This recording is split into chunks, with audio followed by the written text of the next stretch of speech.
calon baru, yaitu Komisaris Jenderal Polisi Dr. Andes Badrodin Haiti untuk mendapatkan persetujuan Dewan Perwakilan Rakyat sebagai Kapolri.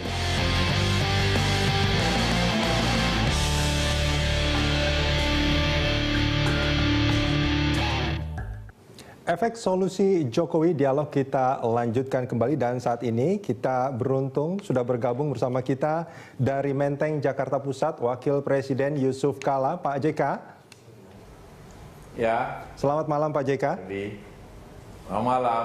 Pak JK, waalaikumsalam. Pak JK, di studio juga ada Pak Abdullah Hehamawa dan juga Pak Bambang Widodo Umar yang juga mungkin nanti ingin berdiskusi dengan Pak JK.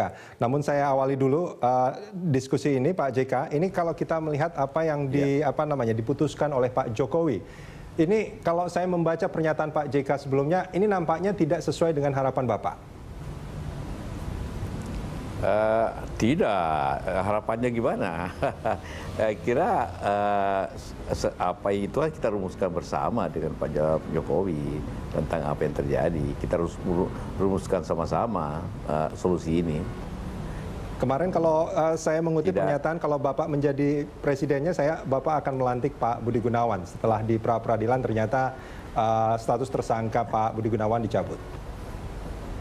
Oh, itu pertanyaan sebenarnya humor daripada wartawan. Kok tidak lantik-lantik? Kenapa Pak lantik? Oh ya, kalau saya punya hak ya lantik aja. Tapi kan saya tidak punya hak.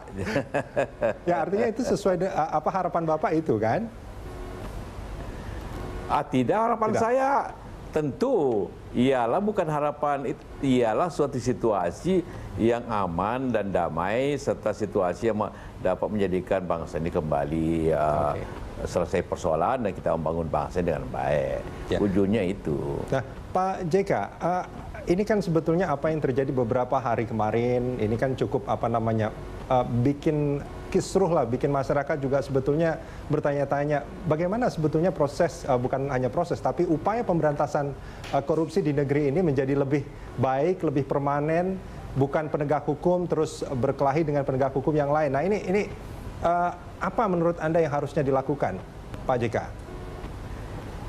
Iya, bagaimana semua lembaga yang punya kewenangan untuk memberantaskan korupsi bekerja secara profesional, sesuai tugas masing-masing, dan ada harmoni antara kepolisian, kejaksaan, dan KPK. Karena yang memberantas korupsi kan bukan hanya KPK, jangan lupa itu. Ya. Itu ketiga-tiganya mempunyai kewenangan untuk itu. Jadi ketiga-tiganya mempunyai menjalankan tugas-tugas itu dengan baik. Bagaimana untuk membangun keharmonisan itu, Pak JK? Ya, pertama saling melengkapi, saling menghargai tugas masing-masing, dan juga secara personal, secara orang-orang itu menjalankan secara profesional dengan jujur, gitu kan. Kan intinya di situ. Kalau ingin menyapu sesuatu yang kotor, tentu juga dengan sapu yang bersih juga kan. Itu selalu diucapkan itu. Iya. Pak JK, ini kalau kita melihat apa yang terjadi kemarin, itu kan keharmonisan nampaknya tidak terlihat, Pak JK. Apa yang terjadi sebetulnya? Keharmonisan orang per orang mungkin ya, tapi tidak berarti keharmonisan antara lembaga dengan lembaga itu rusak. Ini masalahnya bukan lembaga, orang per orang yang tentu mungkin saja sulit dipisahkan dengan lembaganya, tapi intinya orang per orang bukan sebagai lembaga. Saya sepakat dengan Pak JK bahwa ini permasalahannya bukan permasalahan lembaga tapi orang per orang, tapi permasalahannya orang per orang ini adalah orang-orang yang dalam tanda kutip itu menguasai lembaga-lembaga itu. Dan itu menjadi ikon lah di lembaga karena itu saya bilang tadi orang per orang, tapi bagi masyarakat atau kita semua memang agak sulit untuk lembaga itu menjadi tidak mempunyai efeknya. Solusinya apakah pernyataan Presiden hari ini, keputusan Presiden hari ini sudah bisa dianggap sebagai solusi untuk memecahkan apa yang terjadi saat ini, Pak JK? Yang juga didiskusikan oleh Anda juga. Bagi kita semua itu solusi yang baik yang dapat dicapai pada dewasa ini, walaupun juga tidak keputusan itu tidak bisa menyenangkan semua pihak. Pasti ada saja yang tidak senang, tapi bagi kita semua kan keputusan ini harus paling sedikit mudaratnya dan dapat berjalan untuk bangsa ini kan. Baik, Pak JK, ini kalau Anda berseloroh bahwa kalau Anda menjadi presiden, bahwa Budi Gunawan akan dilantik, artinya Anda juga menilai bahwa Pak Budi Gunawan ini kan punya punya kompetensi untuk menjadi seorang Kapolri. Tapi saat ini dikembalikan ke posisi awalnya. Kedepannya akan seperti apa bagi Pak Budi Gunawan ini, Pak JK? Iya pasti karena presiden mengajukan itu pasti punya kompetensi sebagai Kapolri, itu jelas itu. Dan dia Pak Budi Gunawan punya karir yang baik selama di kepolisian kan, seperti itu. Tadi bahwa bagaimana selanjutnya, ya tentu pertama kembali ke status awal, nanti kemudian kita kembangkan pengabdian beliau dan tugas-tugas beliau yang lebih penting pada waktu-waktu yang datang. Dan itu disanggupi dan itu juga menjadi bagian daripada komitmen Pak Budi sendiri, artinya menerima segala keputusan yang diputuskan oleh Presiden. Ya. Nah, kalau Pak Budi Gunawan itu punya kompetensi sebagai Kapolri tapi tidak jadi dilantik menjadi Kapolri, maka posisi sebagai Wakapolri nampaknya menjadi posisi yang paling pas saat ini buat Pak Budi Gunawan ya Pak JK ya? Ya, Anda itu ya tentu Kapolri aja bisa, apalagi Wakil Kapolri kan, itu pandangan kita. Jadi soal posisi itu nanti kita pemerintah putuskan nanti pada waktu yang tepat.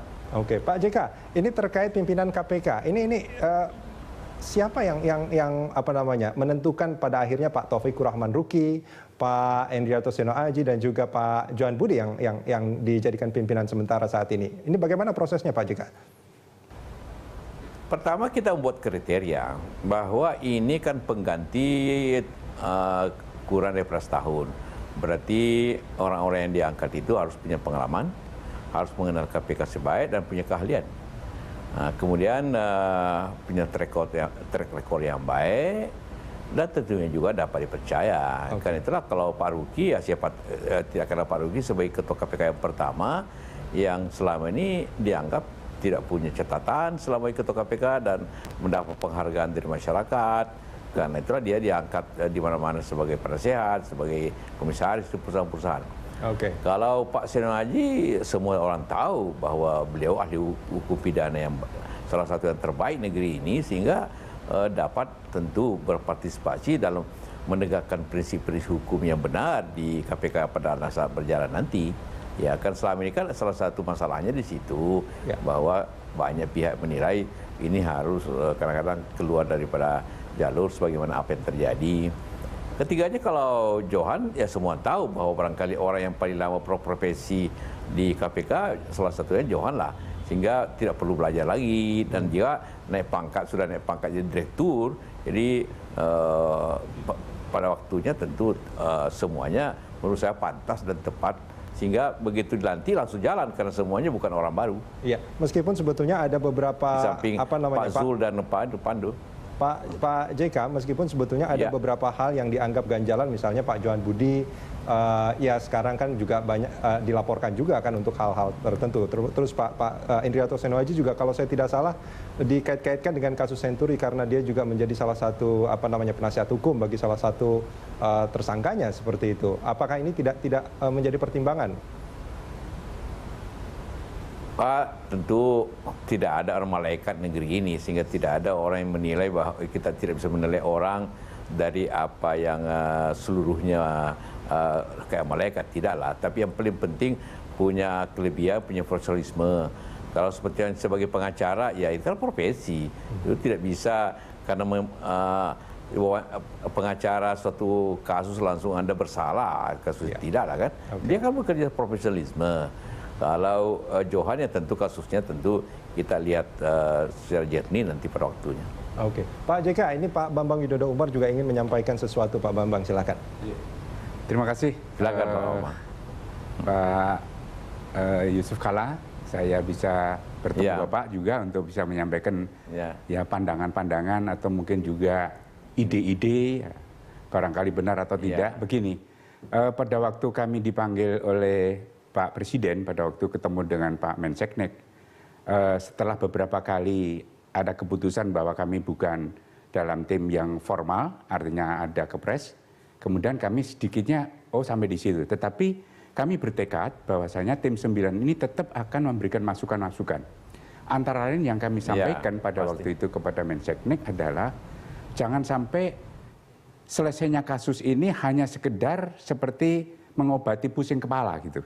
Tetapi karena problem kontradiksi antara Polri dengan KPK ini sudah ketiga kalinya, pada waktu yang pertama adalah Cicak Buaya, Korlantas, dan sekarang ini, saya berpikir pada waktu bagaimana kalau kelembagaan ini dalam konteks kata-kata yang sinergi itu mudah diucapkan, tetapi perlu ditata gitu kelembagaan hubungan antara polisi, KPK, dan kejaksaan dalam konteks pemberantasan korupsi. Nah, menurut pandangan Bapak sebagai wakil dari Pak Presiden, apakah ini diperlukan atau tidak begitu, Pak? Saya kira penataan itu ada di undang-undang masing-masing, Pak Bambang. Wah, kejaksaan punya undang-undang, polisi punya undang-undang, KPK punya undang-undang. Itu tentu harmoni itu batasnya ialah aturan masing-masing, tapi aturan masing-masing punya tujuan yang sama. Jadi harmoni perlu, tapi tidak berarti harmoni itu tidak mengurangi atau apapun aturannya tidak mengurangi perlunya kerjasama saling menunjang satu sama lain untuk buktinya saja. Di KPK kan ada ada kepolisian, ada kejaksaan bekerja di situ. Jadi sudah terjadi sinergi sebenarnya, dan undang-undangnya juga berbunyi begitu. Jadi sebenarnya itu sudah terjadi, tinggal ada masalah-masalah saya katakan sebelumnya, masalah perorangan yang perlu dibenahi seperti itu, dan lebih bagus lagi dan kerjasama ke depan. Oke, terima kasih Pak YK, Pak Wakil Presiden. Pemikirannya begini, sebagai contoh dulu antara polisi dengan kejaksaan itu juga pernah ada kontradiksi saat awal penerapan KUHAP. Artinya ada beberapa hubungan kerja yang belum tertata secara sinkron. Masing-masing sudah punya undang-undang ini. Akan tetapi karena ada relasi yang belum sinkron, waktu itu diatasi, namanya ada Makejapol itu. Ada suatu lembaga, Makejapol, forum lah semacam itu. Nah kemudian itulah menelurkan ada P18, P19, P sampai 21. Maksudnya adalah apakah di dalam rangka proses penyidikan dalam konteks corruption ini, di dalam hubungan kerja antara polisi, jaksa dengan KPK itu ada juga secara rutin, secara integrated dia prosedur itu dilalui. Sebab dari situlah kecenderungan curiga atau mungkin juga salah prasangka itu bisa tidak terjadi. Tetapi kalau ini belum ada, kita percaya dulu ada pada waktu Pak SBY ada MOU. Tetapi kenyataan MOU juga belum menyelesaikan masalah. Nah, apakah ini perlu juga dibenahi MOU ini menjadi suatu lembaga forum atau bagaimana, sehingga tiga lembaga di dalam mengatasi korupsi ini betul-betul tidak ada akan saling curiga-mencurigai gitu? Ya seperti awak katakan, ada penataan dengan MOU yang ada dan aturan-aturan sebelumnya. Tapi sekali lagi kita tadi memahami yang pertama bahwa ini kan bukan masalah kelembagaan yang bentrok, ini masalah perorangan yang menimbulkan masalah kelembagaan. Jadi apapun kita buat, kalau itu masalah perorangan ya kan tetap seperti itu. Jadi yang penting semua aparat kepolisian, kejaksaan, dan juga aparat KPK harus bekerja profesional dan juga sesuai aturan yang ada, etika yang ada. Baik. Ini kan terjadi karena masalah etika, ini kan menjadi masalah apa gitu kan? Kan di situnya bukan masalah strukturalnya sebenarnya.